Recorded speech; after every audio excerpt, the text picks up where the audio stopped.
اور میرے نبی کریم حضرت محمد مصطفیٰ صلی اللہ علیہ وآلہ وبارک وسلم کی ذات و برکات نے ارشاد فرمایا کہ بہترین صدقہ وہ ہے جو دینے کے بعد بھی بندے پر خوشحالی قائم رہے۔ اور فرمایا جب صدقہ دینا چاہو نا، کچھ دینا چاہو کسی کو، تو اس کی ابتدا ان لوگوں سے کیا کرو جو تمہارے زیر کفالت ہیں، جو تمہارے گھر میں رہتے ہوں،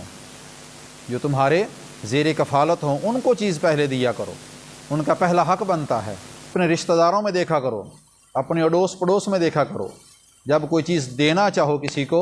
تو پہلے ان لوگوں کے بارے میں دھیان دیا کرو جو تمہاری برادری میں رہتی ہوں، جو تمہارے گھروں میں رہتی ہوں،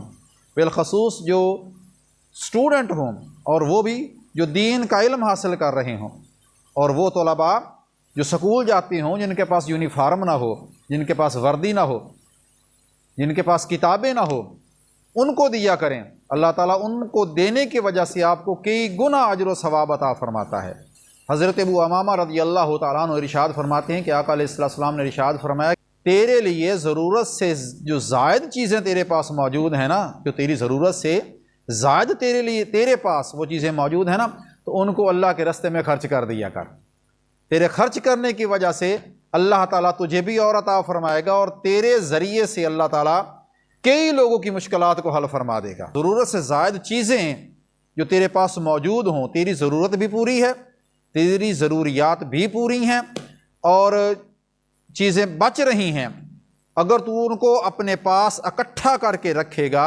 سٹور کر کے رکھے گا، تو اللہ تعالیٰ فرماتا ہے کہ یہ تیرے لیے نقصان دہ ہے۔ ہاں، بقدر ضرورت تو چیز اپنے پاس رکھ سکتا ہے اور اس کو اپنے پاس سٹور کر۔ آپ کوئی بھی چیز ہے نا جو ضرورت سے زائد ہے آپ کے پاس ہے، آپ اس کو لوگوں میں تقسیم کریں۔ یہاں تک کہ اگر آپ کے پاس علم بھی ہے نا، تو علم آپ کے پاس جتنا ہے آپ اس کو لوگوں میں بانٹیں، لوگوں کو بتائیں، لوگوں کو سمجھائیں، سکھائیں، ان سے عمل کروانے کی کوشش کریں۔ آپ کے پاس جتنا علم ہے آپ اس کو لوگوں میں بانٹیں، لوگوں میں بانٹنے کی وجہ سے وہ علم جو ہے نا وہ آپ کا ضائع نہیں جائے گا، آپ کا علم ختم نہیں ہوگا، بلکہ اس کو پھیلانے کی وجہ سے آپ کا علم اور وسیع ہوتا جائے گا، اور یہ علم اور لوگوں کے ذریعے پھیلتا جائے گا، ان سے آگے لوگوں تک پہنچے گا، اور یہ ایک پوری چین بنے گی، اور ان میں سے آپ جتنے بھی نیک اعمال لوگوں کو بتائیں گے، سکھائیں گے، عمل کروائیں گے، وہ لوگ عمل وہ کرتے رہیں گے۔ عمل کرنے کی وجہ سے، ان نیک کاموں پر نیک عمل کرنے کی وجہ سے اللہ تعالیٰ آپ کے نام اعمال میں بھی برابر نیکیاں درج فرماتا رہے گا۔ ضرورت کے لیے مال اپنے پاس رکھنا، جمع رکھنا، اس میں کوئی حرج نہیں ہے۔ فرمایا آقا علیہ السلام نے کہ اوپر والا ہاتھ جو ہے نا، یعنی دینے والا ہاتھ جو ہے نا، یہ نیچے والے ہاتھ سے بہتر ہے، لینے والے ہاتھ سے دینے والا ہاتھ بہتر ہوتا ہے۔ حضرت جابر رضی اللہ تعالیٰ عنہ ارشاد فرماتے ہیں کہ آقا علیہ السلام کی بارگاہ میں ایک آدمی نے سوال کیا اور عرض کیا یا رسول اللہ صلی اللہ علیہ وآلہ وبارک وسلم، اس آدمی کے بارے میں آپ کا کیا خیال ہے جس نے اپنی مال میں سے زکوٰۃ ادا کر دی؟ زکوٰۃ فرض ہے، اگر مال آپ کا جو ہے وہ آپ صاحب نصاب ہیں اور اس لمٹ تک آپ کا مال پہنچ رہا ہے جہاں پر آپ پر زکوٰۃ فرض ہو گئی ہے، تو پھر آپ نے زکوٰۃ ادا کرنی ہے۔ اگر آپ زکوٰۃ ادا نہیں کریں گے آپ کا مال پاک نہیں ہوگا،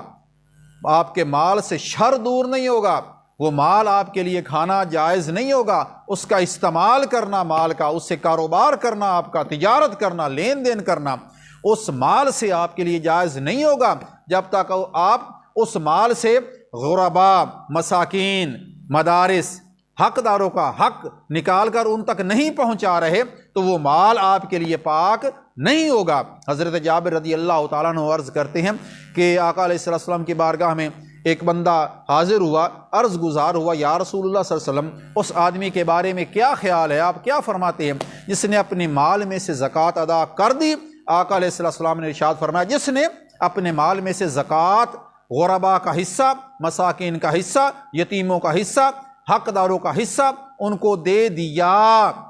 اس کا مال شر سے محفوظ ہو گیا، اس کا مال پاک ہو گیا۔ زکوٰۃ کا معنی ہوتا پاک کر دینے والی چیز، تو اس کو زکوٰۃ نکل گئی، شر نکل گیا، باقی مال پاک ہو گیا۔ حضرت ابو ہریرہ رضی اللہ تعالیٰ عنہ فرماتی ہیں کہ آقا علیہ السلام نے ارشاد فرمایا کہ جب تو نے اپنے مال کی زکوٰۃ ادا کر دی تو تو نے اپنا فرض ادا کر دیا، اور جس نے مال حرام جمع کیا، حرام مال جمع کرتا رہا اور پھر جمع کرتا رہا، سٹور کرتا رہا، بڑھتا رہا اور پھر اگر اس نے اس حرام مال سے صدقہ دے دیا، کسی کو خیرات دے دی،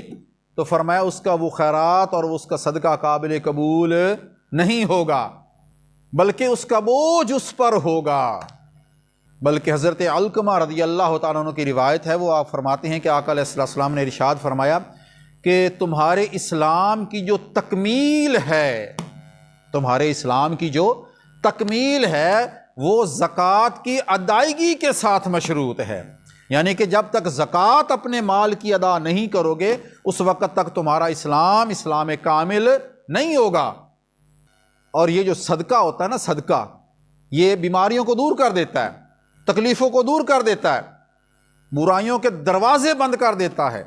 صدقہ ایک ایسی چیز جو اللہ رب العزت نے بنائی ہے نا، جب آپ اس کو دیتے ہیں، لوگوں تک پہنچاتے ہیں، لوگوں کی مشکلات دور کرنے میں آپ کا جو روپیہ لگتا ہے، آپ کا وقت لگتا ہے، آپ کے جسم کی محنت لگتی ہے، وہ ساری کی ساری ایسی ہے جو آپ کی آنے والی تکالیف اور مصیبتوں کو دور کر دیتی ہے۔ بلکہ یہاں تک فرمایا آقا علیہ السلام کی ذات برکات نے کہ جو صدقہ ہوتا ہے نا، صدقہ یہ اللہ رب العزت کے غصے کو ٹھنڈا کر دیتا ہے، اس کے غصے کو ٹھنڈا کر دیتا ہے، اس کی ناراضگی کو رحمت میں تبدیل کر دیتا ہے، اس کی ناراضگی کو، غصے کو رحمت اور برکت میں تبدیل فرما دیتا ہے۔ صدقہ ایک ایسی چیز ہے، اور صدقہ اللہ رب العزت کے غصے کو ٹھنڈا کرتا ہے اور انسان کو بری موت سے بچاتا ہے، تکلیف دہ موت کی سختیوں سے صدقہ کرنا جو ہے یہ انسان کو محفوظ رکھتا ہے۔ عالم نزا ہے، روح نہیں نکل رہی تو پھر صدقہ دیا جاتا ہے نا، اس کی طرف سے جناب یہ مر رہا ہے، اب روح نکل نہیں رہی، بڑا تکلیف کے عالم میں ہے، غر کی آواز آ رہی ہے اور جناب یہ بول نہیں سکتا، حرکت نہیں کر سکتا، کھا نہیں سکتا، پی نہیں سکتا، بس پڑا ہے بیڈ پر، بستر پر، روح نکل نہیں رہی، تو پھر ہم کیا کرتے ہیں؟ اس کی روح کو نکالنے کے لیے، اس کی موت کو آسان کرنے کے لیے ہم اس کی طرف سے صدقہ دیتے ہیں۔ تو آقا علیہ السلام نے فرمایا جو صدقہ ہے یہ اللہ رب العزت کے غصے کو بھی ٹھنڈا کرتا ہے اور انسان کو بری موت سے بچاتا ہے۔ اللہ تعالیٰ اپنی حفظ و امان میں رکھے۔ صدقہ جو ہے نا، صدقہ یہ تکلیفوں کو دور کر دیتا ہے۔ اب سنیے، جو بندہ پیسے خرچ نہیں کر سکتا، مال خرچ نہیں کر سکتا، ٹائم نہیں نکال سکتا، کوئی چیز کسی دوسرے کو دینے کے قابل نہیں ہے، اب سنیے آقا علیہ السلام نے اس کے لیے کتنی آسانیاں بیان فرما دی ہیں۔ حضرت ابو ذر غفاری رضی اللہ تعالیٰ عنہ راوی ہیں اس حدیث مبارکہ کے، وہ فرماتے ہیں کہ آقا علیہ السلام نے ارشاد فرمایا کہ تمہارا اپنے کسی مسلمان بھائی کے لیے، اپنے کسی مسلمان بھائی کے ساتھ مسکرا کر بات کر دینا یہ بھی تمہارے لیے صدقہ ہے۔ گویا کہ آپ اپنے کسی مسلمان بھائی کے ساتھ مسکرا کر بات کر رہے ہیں، تمیز کے ساتھ بات کر رہے ہیں، نرم لہجے میں گفتگو کر رہے ہیں، اس کو اچھے اخلاق کے ساتھ بلا رہے ہیں، تو یہ بھی صدقہ ہے۔ اور آپ کا یہ جو عمل ہے مسکرانا، اچھے انداز میں بات کرنا، اس کو تکلیف نہ پہنچانا، اس کو رنج نہ پہنچانا، اس کے دل کو سکون پہنچانا اپنی گفتگو کے ذریعے سے، یہ تمہارے لیے صدقہ ہے اور یہ عمل تمہاری مصیبتوں کو دور کر رہا ہے۔ اور فرمایا جب کسی کو برائی کرتے دیکھو، کسی کو کوئی غلط عمل کرتے دیکھو، تو فرمایا اس کو برائی سے روکنا بھی تمہارے لیے صدقہ ہے۔ تم اس کو برائی سے روکو گے، برائی سے وہ رک جائے گا، اس کے رکنے کی وجہ سے اور آپ کے کہنے کی وجہ سے اللہ تعالیٰ آپ کی مصیبتوں کو دور فرما دے گا۔ یہی صدقہ ہوتا ہے نا۔ پہلے تو برائی سے روکا، وہ برائی سے رک گیا، وہ بھی آپ کے لیے صدقہ بن گیا۔ اب اگلا تھوڑا سا عمل ہے کہ اگلے کو نیکی کا حکم دینا، اگلے کو نیکی کی ترغیب دینا، اس کو نیکی کی طرف بلانا۔ تو جب آپ اس کو نیکی کی طرف بلائیں گے، وہ نیک کام کرے گا، نیک کام کرنے کی وجہ سے آپ کو بھی اجر ملے گا، آپ کی مصیبتیں بھی دور ہو جائیں گی۔ اور فرمایا اگر کوئی بھٹکا ہوا ہو، کسی کو رستے کا پتہ نہ ہو، رستہ پوچھ رہا ہو، کسی نے کہیں جانا ہو، سفر پر جا رہا ہو، رستہ بھول گیا یا گاؤں کا پتہ نہیں ہے، اگلے کی رہائش گاہ کا پتہ نہیں ہے، اس کو رستے کا پتہ نہیں ہے، تو آپ اس کو رستہ دکھا رہے ہیں، تو رستہ دکھانا جو ہے یہ بھی صدقہ بن گیا، اور اس رستے دکھانے کی وجہ سے آپ کی مصیبتیں بھی دور ہو گئیں۔ اب یہ تو ہے ایک دنیا کا رستہ، یہ ہے دنیا کا رستہ، جب آپ کسی بھٹکے ہوئے کو رستہ دکھا رہے ہیں۔ اب اس بات کو تھوڑا سا اوپر لے جائیں اور ایک اور عمل پر اسی بات آقا علیہ السلام کے حدیث مبارکہ کو فٹ کریں کہ ایک بندہ اسلام سے بھٹکا ہوا ہے، ایک بندہ نماز کی طرف سے بھٹکا ہوا ہے،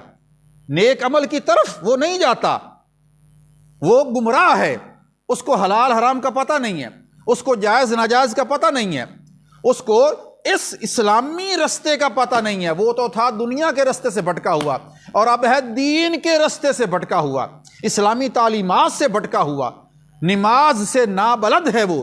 اس کو پورے مسائل کا پتہ نہیں ہے۔ اب اس رستے پر بھٹکے ہوئے کو اگر آپ راہ ہدایت بتا رہے ہیں، نماز کا طریقہ سکھا رہے ہیں، اسلام کی طرف بلا رہے ہیں، نیکی کی طرف بلا رہے ہیں، مسجد کی طرف بلا رہے ہیں، اب اس رستے کی طرف جب آپ کسی کو بلائیں گے تو پھر ذرا سوچیں کہ بھٹکے ہوئے کو سیدھے رستے پر لگانا آپ کے لیے صدقہ ہے،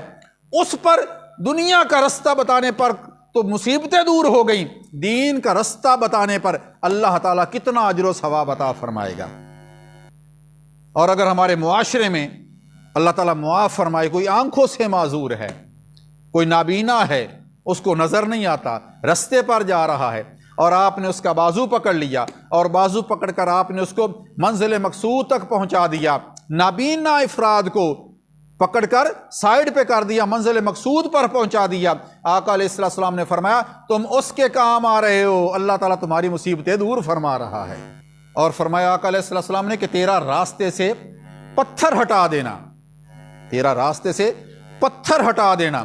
ہڈی پڑی ہے اس کو ہٹا دینا، کانٹے پڑے ہیں اس کو ہٹا دینا، تکلیف دہ چیز کو رستے سے دور کر دینا، یہ تمہارے لیے صدقہ ہے، اور تمہاری آنے والی مصیبتوں کو یہ عمل روک دے گا اور ان کو دور کر دے گا۔ یہ ہے اس وقت جب رستے میں کوئی چیز پڑی ہوئی ہو۔ اب ہم تو خود اپنے رستے خود بلاک کر دیتے ہیں،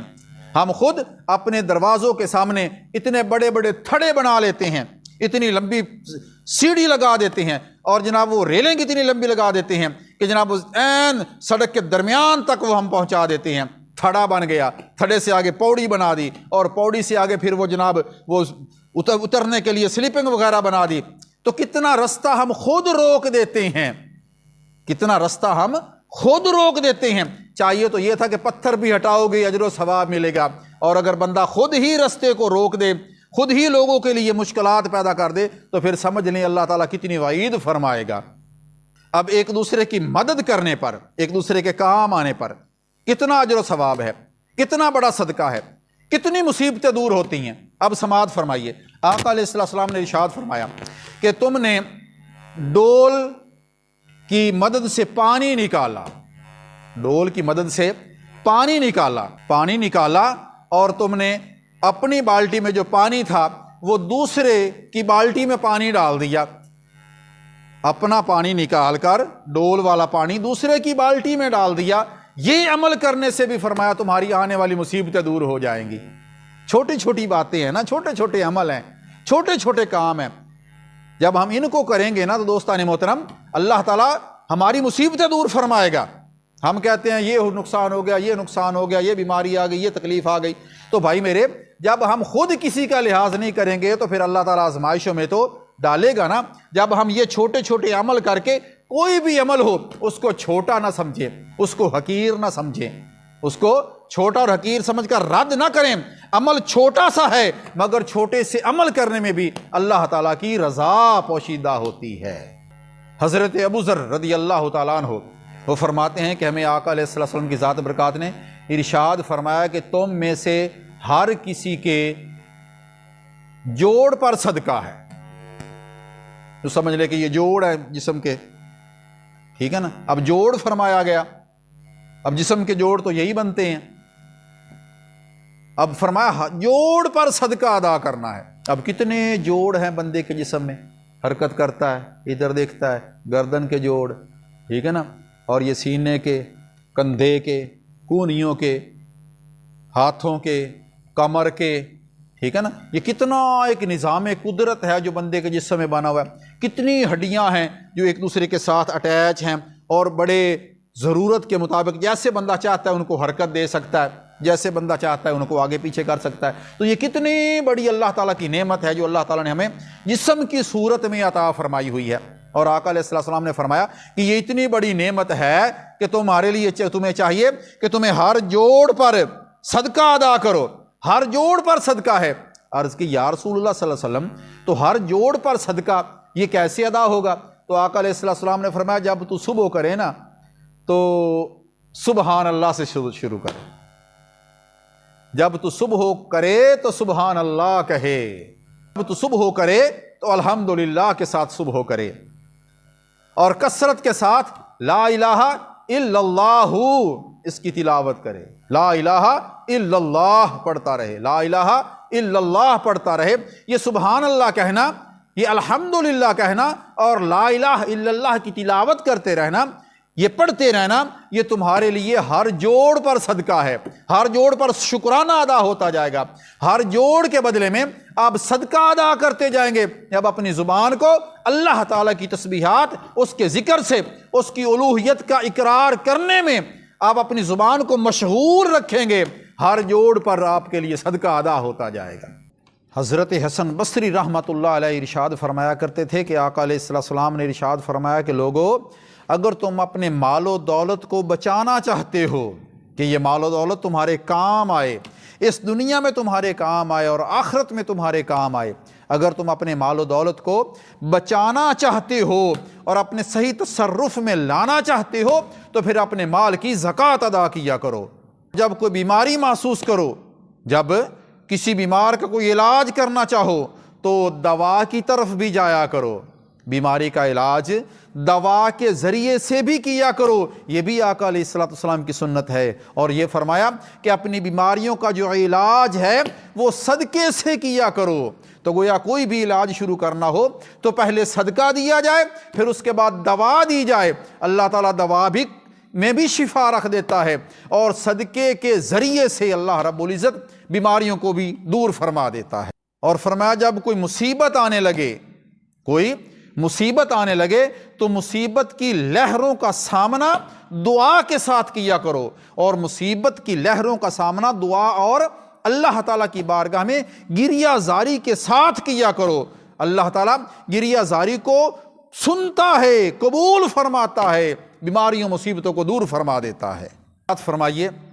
حضرت ابو امامہ رضی اللہ تعالیٰ عنہ سے روایت ہے، وہ فرماتے ہیں کہ ایک دفعہ حضرت عمر فاروق رضی اللہ تعالیٰ عنہ نے ایک نیا لباس زیب تن فرمایا۔ بندہ نیا لباس سلوا لیتا ہے، اور پہلے بھی لباس پڑے ہوئے ہوتے ہیں، 2 ہوتے ہیں، 4 ہوتے ہیں، 6 ہوتے ہیں، 8 10 سوٹ گھر میں پڑے ہوئے ہوتے ہیں۔ تو اگر اللہ تعالیٰ نے رحمت عطا فرمائی ہوئی ہے تو پھر اچھا لباس زیب تن کریں، یہ بھی آقا علیہ السلام کی سنت ہے۔ اور فرمایا جب تم نیا کوئی لباس سلواؤ نا تو پھر پرانے لباس کو صدقہ کر دیا کرو۔ اب سنیے، حضرت ابو امامہ رضی اللہ تعالیٰ عنہ سے روایت ہے، فرماتے ہیں کہ حضرت عمر فاروق رضی اللہ تعالیٰ عنہ نے ایک نیا لباس زیب تن فرمایا، اور اس طرح اس انداز میں اللہ رب العزت کا شکر ادا کیا اور یہ دعا پڑھی۔ فرماتے ہیں الحمدللہ الذی کسانی ما اواریہ بہ عورتی واتجمل بہ فی حیاتی۔ یہ تلاوت فرمائی، دعا مانگی کہ سب ستائش، سب تعریفیں اس پروردگار کے لیے ہیں جس نے مجھے یہ لباس پہنایا اور جس سے میں اپنا جسم ڈھانپتا ہوں اور میں زندگی میں اس سے زینت حاصل کرتا ہوں۔ یہ دعا فرما دی، اور فرمایا کہ آقا علیہ السلام کی ذات برکات سے میں نے سنا، عمر فاروق فرما رہے ہیں کہ میں نے آقا علیہ السلام کی ذات سے یہ سنا تھا کہ آقا علیہ السلام نے فرمایا کہ جو شخص نیا لباس پہن کر یہ دعا مانگتا ہے اور پھر پرانے لباس کو صدقہ کر دیتا ہے، پرانا لباس کسی کو ضرورت مند کو، دوست کو جو حاجت مند ہے، کوئی برادری میں کوئی حقدار ہے، کوئی سوٹ پہننے والا، اس کے ماپ کا کوئی کسی کا کوئی جسم ہے حقدار ہے، تو وہ اس سوٹ کو وہ صدقہ کر دیتا ہے، کپڑے کو، سوٹ کو صدقہ کر دیتا ہے، تو اللہ تعالیٰ کی بارگاہ میں یہ دعا کرتا ہے، تو آقا علیہ السلام نے ارشاد فرمایا کہ وہ زندگی بھر اور مرنے کے بعد اللہ تعالیٰ کی حمایت میں آ جاتا ہے اور اللہ تعالیٰ کی حفاظت میں آ جاتا ہے اور اللہ تعالیٰ خود اس کا پردہ رکھنے والا ہو جاتا ہے۔